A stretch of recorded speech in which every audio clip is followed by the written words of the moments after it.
మృగశిర నక్షత్రం కలిసి పౌర్ణమి నాడు చంద్రుడు ఉదయించే నెల మార్గశీర్ష మాసం. మాసానాం మార్గశీర్షోహం అని కృష్ణుడు స్వయంగా చెప్పాడు. కనుక మార్గశిర మాసం విష్ణుదేవుని రూపం. భాద్రపదంలో గణపతిని, ఆశ్వయుజంలో అమ్మవారిని, కార్తీకంలో శివుణ్ణి, మార్గశిరంలో విష్ణువుని, పుష్యమాసంలో సూర్యభగవానుణ్ణి, ఇలా 5 మాసాల్లో 5 దేవతా స్వరూపాలను అర్చిస్తూ పంచాయతన పూజా విధానాన్ని సూచించారు మన పెద్దలు.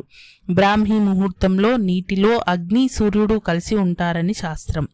అందువల్ల బ్రాహ్మీ ముహూర్తంలో స్నానం చేయడం, సంధ్యావందన జప ధ్యానాదులను నిర్వహించడం వల్ల సూర్యశక్తి, అగ్నితేజము కూడా మన మనస్సును, బుద్ధిని ప్రచోదనం చేస్తాయి. అందుకే మార్గశిర మాసంలో ధనుర్మాసం మొదలైన నాటి నుంచి విధిగా తెల్లవారుజామునే నిద్రలేచి స్నానం చేయడం ఆచారమైంది. నందనవనంలోని గోపికలు పరమేశ్వరుడైన విష్ణు స్వరూపుడైన శ్రీకృష్ణునిలో అద్వైత స్థితిని పొందగూరి మార్గశిర మాసంలో వ్రతం ఆచరించారు. మార్గశిర మాసం అత్యంత పవిత్రమని, సంవత్సరానికి ఈ మాసం ఆభరణమని వాల్మీకి రామాయణం చెబుతుంది.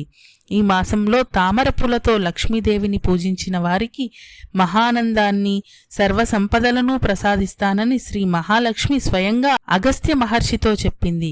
హేమంత ఋతువులో మొదటి మాసమైన మార్గశీర్షంలో నందవ్రజమైన బృందావనంలోని కుమారీమణులు నేతితో తయారు చేసిన దైవ ప్రసాదం ఆహారంగా స్వీకరిస్తూ కృష్ణుడు తమ భర్త కావాలని కాత్యాయని వ్రతం చేశారు.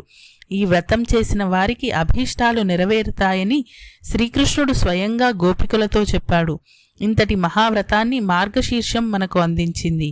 గోపికలు ఈ వ్రతం చేసి శ్రీకృష్ణుడిని అనుగ్రహం పొందారు. గోదాదేవి ఈ వ్రతాన్ని చేసి ఆ రంగనాయకుడిని భర్తగా పొందింది. ఇక ఎన్ని ప్రయత్నాలు చేసినప్పటికీ వివాహం కుదరని వారు ఈ వ్రతాన్ని చేస్తే కోరుకున్న లక్షణాలున్న వరుడు లేదా వధువు లభిస్తుందని చెబుతారు.